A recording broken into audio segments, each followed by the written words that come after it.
Okay, welcome back. I'm now going to be discussing the goaltending carousel from Anaheim all the way down to Winnipeg. So John Gibson has made it very clear that he wants out of Anaheim. I believe sooner than later he should get traded. And considering that he's played as well as he has on a very unsuccessful team, if you were to trade him away now, you should get a pretty decent haul back, whether it's prospects, draft picks, players, whatever the case may be is. But if you were to trade this goaltender away, you should get a decent haul coming back. He's made it clear that he wouldn't mind going to his hometown state or city, which would have been the Pittsburgh Penguins. But I believe that might be squashed considering Tristan Jarry just got re-signed. So you really want to have two number one guys over the next X amount of years, considering Gibson still has 4 more years left on his contract. So I don't think the Penguins are the best suit for him going forward. There are other teams that would love to have his service, and like I said, he wants to be part of a contender, not be part of a rebuild, which is exactly what Anaheim is doing. So I believe if you were to trade him away, you got to do it before the trade deadline, preferably. So this way you're guaranteed to get some decent prospects or decent returns coming back your way. For the Arizona Coyotes, they got Carroll Vejmiklov. He's signed for 2 more seasons, but for the Coyotes, they're a team that I don't see them being in contention anytime soon. And there's all sorts of speculation that they might not even be staying in Arizona. They're pretty much on life support, in my opinion. So there's no one there that really stands out that I say, okay, if they get traded, the Coyotes should get a decent haul back. But again, for the Coyotes, they're just a team that's just in limbo. No one knows where the hell they're going to be in the future. So the Boston Bruins, they just came off an amazing season. Linus Ullmark did win the, oh my goodness, I've probably said this trophy name so many times, but pretty much like the MVP for goaltending. I know there's a name for it, but Conn Smythe. No, it wasn't like that. Conn Smythe is what you would get in the Stanley Cup Finals. Oh my goodness. Whatever the goaltending trophy is, and it sounds bad, I've been following hockey for years, but yeah, he came off an amazing season, so obviously he's not going anywhere when it comes to the Boston Bruins. So for the Buffalo Sabres, Craig Anderson has called it a career. He's hung up his skates. Ukko-Pekka Luukkonen has been signed for 1 more year, so he's guaranteed to be there. Eric Comrie still has 1 more year left on his contract, and Devin Levi is going to be the goaltender of the future. Let's be realistic about it. So between those three young prospects, I'm sure that one of them is going to emerge, but I believe it's going to be Levi, in my opinion. So for the Calgary Flames, you still have Jacob Markstrom signed for 3 more seasons, so he's not going anywhere anytime soon. For the Carolina Hurricanes, both Frederik Andersen and Antti Renta have been re-signed, so you have a pretty good 1A, 1B goalie, or two 1A goalies. Let's be realistic. They're both starting goaltenders, in my opinion. For the Chicago Blackhawks, a team that's on the rebuild, yeah, you drafted Connor Bedard, but it doesn't necessarily mean you're going to have success right away. Peter Mrazek is in the last year of his contract, so maybe he gets traded away at the trade deadline. Maybe he just sucks it up and stays as the number one guy going into this season. But yeah, he only has 1 more year left on his contract, but he's not someone that's going to stand out, and I believe could help a team get over the hump to make a postseason run. The Colorado Avalanche still have Alexander Georgiev signed for 2 more seasons, so evidently he's not going anywhere anytime soon, and they're not necessarily in need of a number one guy, at least for 2 more seasons.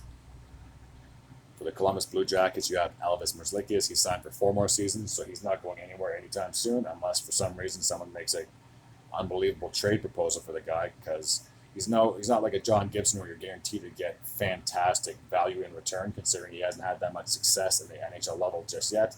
I believe he only played in the bubble. That was the only time that Columbus Blue Jackets had him as their goaltender, where they had a little bit of success in any postseason action. For the Dallas Stars, they made it all the way to the conference final thanks to this guy here, Jake Ottinger. He's still signed for 2 more seasons, so he's not going anywhere, in my opinion.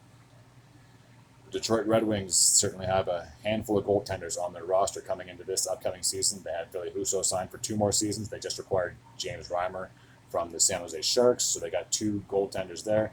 In my opinion, they're more like 1B goalies, but that's just my opinion there. I don't believe either one of them really stand out as a number one guy. Edmonton Oilers, they have Stuart Skinner. He's the goaltender of the future. It's not too often that you have a goaltender be a runner-up as a Calder Trophy winner but evidently he was up there and it's pretty darn close. So he's obviously doing something right, as well as the organization. So he's the guy going forward, in my opinion. The Florida Panthers made it all the way to the Stanley Cup final, and they still have Bobrovsky for 3 more seasons. So he is evidently going to be the number one guy for the next 3 years, unless for some crazy reason Spencer Knight happens to take over the starting role. But I don't see that happening anytime soon. The Los Angeles Kings are certainly in a predicament when it comes to the goaltending situation. They acquired Jonas Corposalo last year from the Columbus Blue Jackets, thinking that they'd maybe sign this guy for a long term. He ended up going to the Ottawa Senators, so they're left with Phoenix Copley, and Cam Talbot just signed from the Ottawa Senators. So I personally believe they're going to have to add some depth to the goaltending position if they want to try to stay in a top three contendership coming into this upcoming year. The Minnesota Wild have yet to re-sign Philip Gustafsson, and if you're the Wild, you got to get this guy signed ASAP. He's just coming off his rookie contract, so I'm sure he's going to be looking for some serious dough when it comes to his new contract for the 2023-2024 season, and so on and so forth. You still have Marc-Andre Fleury, who's been a legend and has been in the league for like over 2 decades, which feels like it. But he's on his last legs. Let's be realistic that he's on the last year of his contract, and I truly believe this is probably going to be the last year of his NHL career. And you can't expect this guy to go out and play 50, 60 games. He's going to be 38 years old by season's end. So he's a backup, in my opinion. He's a pretty good goaltender, but like I said, he's not the goaltender like he was from 2009 when he won the Cup with the Pittsburgh Penguins. For the Montreal Canadiens, you have like a three-headed monster when it comes to goaltenders. That's a bit of a stretch, but you do have 3 goaltenders in your system. You just acquired Casey DeSmith from the Pittsburgh Penguins in that 3-team trade. You have Jake Allen, who was signed for 2 more seasons, and Samuel Montembeault, who signed for 1 more year, so he's coming into his last year of his 2-year contract. I believe if there is an X factor or a wild card, I believe if there's one goaltender that should be traded away, in my opinion, honestly, it's going to be Jake Allen. I feel like you're going to get an okay haul. You're not going to get like a John Gibson return or like a Connor Hellebuck return. And I will get to Hellebuck when I talk about the Winnipeg Jets. But maybe you'll get like a second or a third round pick for this guy. At this point in his career, I believe he knows that he's like going to be 33 years old.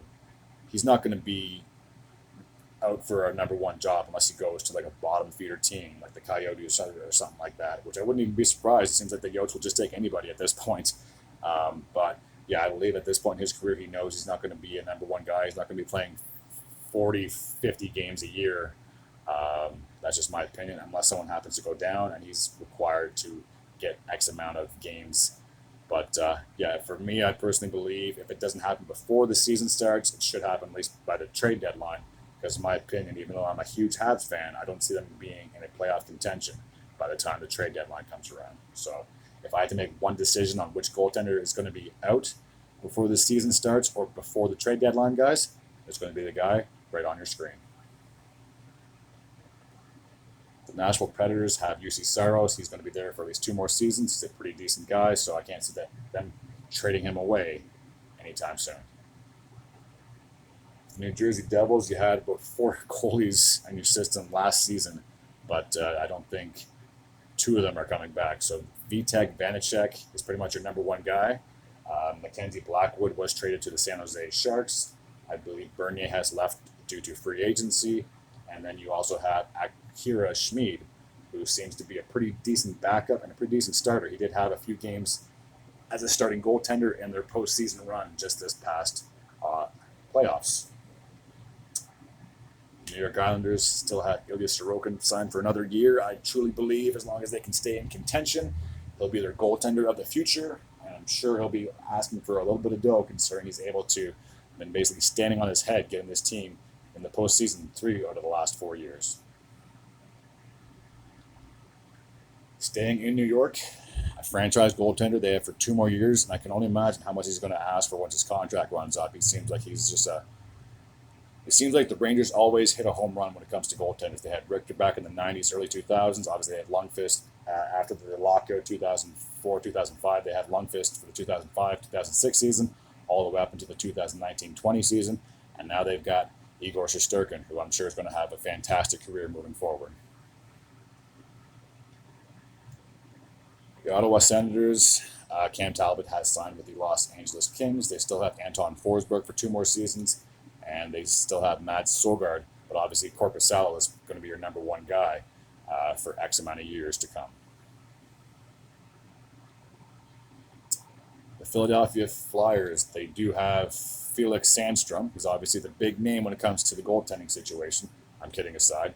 But Carter Hart, just one of many goaltenders who has made it clear he wants to get out of his predicament, out of the city, out of the team that he's playing for, as the Flyers are just seem like they're just spiraling out of control. He still has 1 more year left on his contract, so I truly believe when it comes to this upcoming trade deadline, if the Flyers are not in contention to be in a playoff spot, they have to move this guy, because if this goes into the next offseason and he is not traded away, he will walk away for nothing and he will be out of the Flyers organization. There's no way he's going to want to re-sign with a team that's only had one successful season, and that was the 2019-20 season. And it seemed like after that, okay, he's definitely the guy going forward, but if you don't have good enough team around him, don't have good enough defense, don't have good enough offense to put around this guy, I mean, he can only do so much. Pittsburgh Steelers, as I mentioned before, they have re-signed Tristan Jarry, so he's the number one guy going forward. Casey DeSmith has been traded to the Montreal Canadiens. So I believe Pittsburgh, they're trying to do anything they can to try to keep this team as a playoff contender. They obviously missed the postseason last year by just a point behind the Florida Panthers. So just imagine how they've beaten the Blackhawks if they had been able to go on any type of a crazy run. But evidently, it did not happen. San Jose Sharks, they have gotten rid of James Reimer. He's now a member of the Detroit Red Wings. They still have Capo Kakinen for 1 more season, and they do believe they just traded for Mackenzie Blackwood, and they signed him for an extension. So Blackwood and Kakinen are going to be your kind of like 1-2 goaltenders for the upcoming season. The Seattle Kraken have Philip Grubauer for 4 more seasons. Martin Jones just signed with the Toronto Maple Leafs. So Grubauer is going to be your mainstay goaltender for the next 4 years to come. The St. Louis Blues have Jordan Binnington, and let's be realistic. Ever since he won the Cup in his rookie season, more or less, the 2018-2019 season, he has not been the same goaltender since. Yeah, he had a pretty good 2019-20 season until they hit that bubble, and then he kind of fell apart then. They've only made the second round once since they had their Cup run in 2019. He still has 4 more years left on his contract. Obviously, he's going to be your goaltender of the future. But if the Blues start going into like a rebuild, is he going to want to pull like a Gibson and pull like another goaltender and say, listen, I want to get out of the situation before it gets any worse? Because I guarantee he's probably thinking like, kind of like has like that cocky attitude that if it wasn't for me, we wouldn't have won the Cup back 4 years ago. So I just feel like ever since he won that Cup, he's been a little too cocky and not as humble as he should be. And obviously Thomas Greiss, I'm not sure where he's at, but like I said, Binnington is the goaltender for the St. Louis Blues. Vasilevsky is signed for 5 more seasons for the Tampa Bay Lightning, and this team is still elite in my opinion. They still should be Cup favorites. If they didn't get ousted in the first round last season by Toronto, I could have easily seen them beating Florida, potentially beating the Carolina Hurricanes, and they easily could have made 4 trips to the finals. Let's be realistic about this. This team is just that talented. Doesn't matter how many pieces to the puzzle that they lose, they still seem to try to inch their way into making a Stanley Cup run. The Toronto Maple Leafs have re-signed Ilya Samsonov to a 1-year contract. Matt Murray's contract has been bought out to the surprise of absolutely nobody. They did sign Martin Jones, as I explained when I was talking about the Kraken, and they still have Justin Wall, who I believe is going to be kind of like the splitting time between the Marlies and the Maple Leafs. The Vancouver Canucks have Thatcher Demko locked up for 3 more seasons, and just like a lot of other goaltenders, if they don't have that much success, because his contract honestly isn't that bad for $5 million for 3 more seasons. If another team were to want to pick him up, if the Canucks were not to be successful this year or next year, I could easily see him being dealt to another team. Vegas Golden Knights last season finished with 5 goaltenders on their roster, and that's very absurd to have. Robert Leonard obviously is on the LTIR. His future is up in the air, and in my personal opinion, if he were to play again, he's more or less going to be a backup at this point, because he's just been so hurt and so injured recently the last 2 or 3 seasons that you can't rely on this guy to play more than like 30 games a season. Let's be realistic about it. He's no longer the Leonard that he was back in like the 2019-20 season when he split with both the Chicago Blackhawks and the Vegas Golden Knights. Uh, so yeah, I believe if he were to return and stay on this team, like I said, he's more of a backup. And the reason I say that is because Logan Thompson is going to be their goaltender moving forward. He still has 2 more years left on his rookie contract, and he seems to be a pretty decent starter for this Stanley Cup team. Laurent Brossoit has left the Golden Knights and joined the Winnipeg Jets, so a bit of a reunion for him. Adin Hill did re-sign with the Golden Knights, so I believe Thompson and Hill are going to be your 1-2 punch for this upcoming season. And Jonathan Quick, who had a very short stint with the Golden Knights, didn't play that much, has signed with the New York Rangers.